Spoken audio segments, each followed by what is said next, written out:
Hello friends, welcome to our JRM kitchen. இன்னைக்கு நம்மளோட தோட்டத்துக்கு போயிட்டு ரொம்பவே சூப்பரான வெண்டைக்காய் பறிச்சிட்டு வந்தாச்சு. இதை வச்சு ஒரு சூப்பரான ரெசிபி வெண்டைக்காய் மசாலா கிரேவி எப்படி செய்யலாம் அப்படிங்கிறது பார்க்கலாம். ரொம்பவே சூப்பராக வந்திருக்கு. டேஸ்ட்டும் வேறு லெவலில் இருக்குது. நீங்களும் கண்டிப்பாக ட்ரை பண்ணி பாருங்கள். உங்களுக்கு கண்டிப்பாக ரொம்ப பிடிக்கும். வாங்க இப்போ வீடியோக்குள்ளே போகலாம்.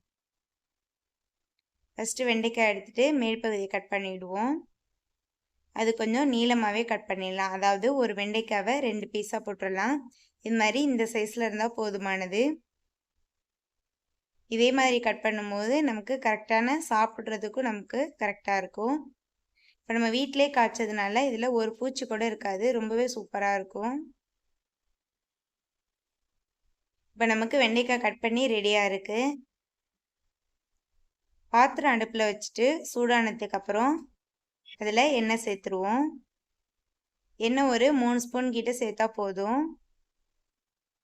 எண்ணெய் லைட்டாக சூடானதுக்கப்புறம் நம்ம எடுத்து வச்சுருக்க வெண்டைக்காயை ஃப்ரை பண்ணிவிடுவோம். எதுக்காக ஃப்ரை பண்ணுறோன்னா அந்த வெண்டைக்காயில் உள்ள லைட்டாக வளவளப்பு தன்மை இருக்கும். அது போகிறதுக்காக ரொம்ப ஃப்ரை பண்ண தேவையில்லை, லைட்டாக ஃப்ரை பண்ணிக்குவோம்.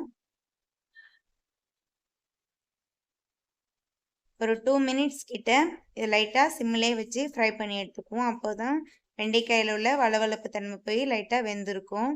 நமக்கு ஃப்ரை ஆகிடுச்சு. இதுலேருந்து எடுத்துடலாம்.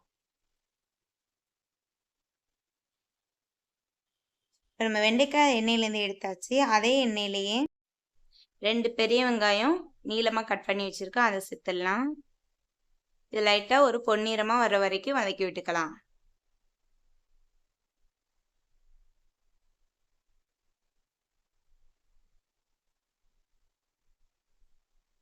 இது வதங்கினதுக்கு அப்புறம் ஒரு 1/2 ஸ்பூனே இஞ்சி பூண்டு பேஸ்ட்டு சேர்த்துக்குவோம். இதுவும் சேர்ந்து நல்லா வதங்கட்டும். நம்ம இந்த வெண்டைக்காய் கிரேவிக்கு பட்டை, கிராம்பு இது எதுவுமே சேர்க்க தேவையில்லை. இஞ்சி பூண்டு பேஸ்ட்டும் சேர்த்து ஓரளவு நல்லா வதங்கினதுக்கு அப்புறம் 2 தக்காளி மிக்ஸி ஜாருக்கு மாற்றிட்டு அதை அரைச்சி எடுத்துருவோம். இப்போ இதில் வெங்காயத்து கூட 2 பச்சை மிளகாய் சேர்த்து அதையும் வதக்கி விட்டுறலாம்.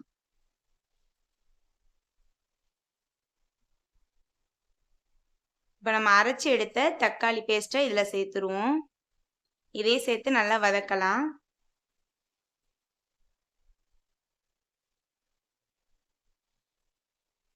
தக்காளி லைட்டாக எண்ணெய் பிரிகிற வரைக்கும் இது மாதிரி சிம்லேயே வச்சு வதக்கி விடுவோம். இப்போ இதுக்கு தேவையான மசாலா சேர்க்கலாம். 1/2 ஸ்பூனு மிளகாய் தூள், கொஞ்சமாக மஞ்சள் தூள் சேர்த்துக்கலாம். 1/4 ஸ்பூனு ஜீரகத்தூள் சேர்த்துடலாம். 1/4 ஸ்பூனு மல்லித்தூள் சேர்க்கலாம். 1/4 ஸ்பூனு கரம் மசாலா தூள் சேர்த்துடலாம். இது எல்லாத்தையும் சேர்த்து நல்லா மிக்ஸ் பண்ணி விடுவோம். அந்த மசாலா ஸ்மெல் போகிற வரைக்கும் லைட்டாக மிக்ஸ் பண்ணி விடுவோம்.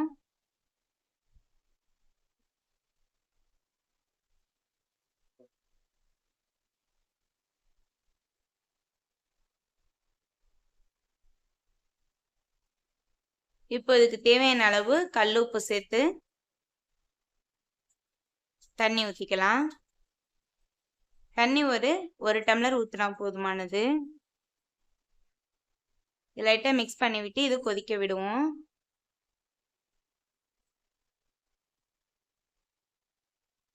இது கொதிக்கிறதுக்காக க்ளோஸ் பண்ணி விட்டு ஒரு நிமிஷம் கொதிக்கட்டும். நமக்கு சூப்பராக ரெடி ஆகிடுச்சு.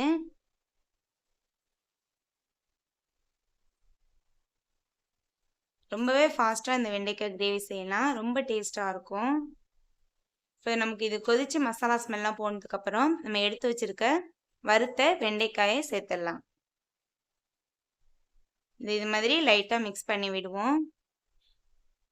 நமக்கு ஏற்கனவே வெண்டைக்காய் வறுத்துட்டோம், லைட்டாக வெந்திருக்கு. இது ரொம்ப இந்த மசாலாவில் சேர்ந்து வேக தேவையில்லை. ஒரு 5 மினிட்ஸ் கிட்ட சிம்மிலே வச்சோம் அப்படின்னா நமக்கு அந்த வெண்டைக்காய் மசாலாவெலாம் எடுத்துகிட்டு ரொம்பவே சூப்பராக ரெடி ஆகிடும்.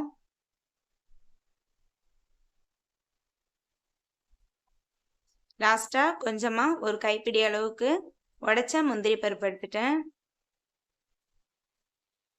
இது ஒரு மிக்ஸி ஜாருக்கு எடுத்துட்டு இதை அரைச்சி எடுத்துருவோம். அரைச்ச முந்திரி சேர்க்கறதுனால நமக்கு டேஸ்ட்டு வேற லெவலில் செம்மையாக இருக்கும். நீங்கள் ஒன் டைம் ட்ரை பண்ணீங்கன்னா உங்களுக்கு ரொம்பவே பிடிக்கும்.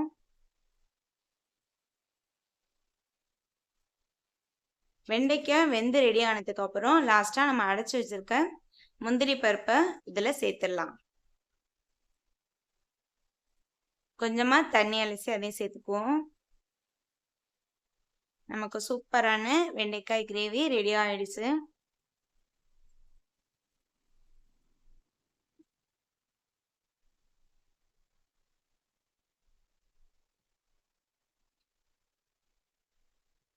இது க்ளோஸ் பண்ணி வைத்து ஒரு நிமிஷம் கிட்ட சிம்மில் வைப்போம். ரொம்பவே டேஸ்டான வெண்டைக்காய் கிரேவி ரொம்ப டேஸ்டாக வந்திருக்கு. இது நம்ம சாதத்துக்கு, தோசை, இட்லி இது மாதிரி எல்லாத்துக்குமே சாப்பிட்லாம். அந்த வெண்டைக்காயோட வளவளப்பு தன்மை இல்லாமல் டேஸ்ட்டு நல்லா வந்திருக்கு. பிள்ளைங்களுக்கும் ரொம்பவே பிடிக்கும்.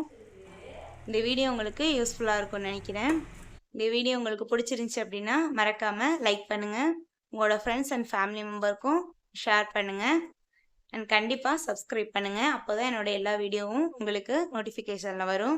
அடுத்த வீடியோவில் இன்னும் ஒரு ரெசிபியோட மீட் பண்ணலாம். தேங்க்யூ.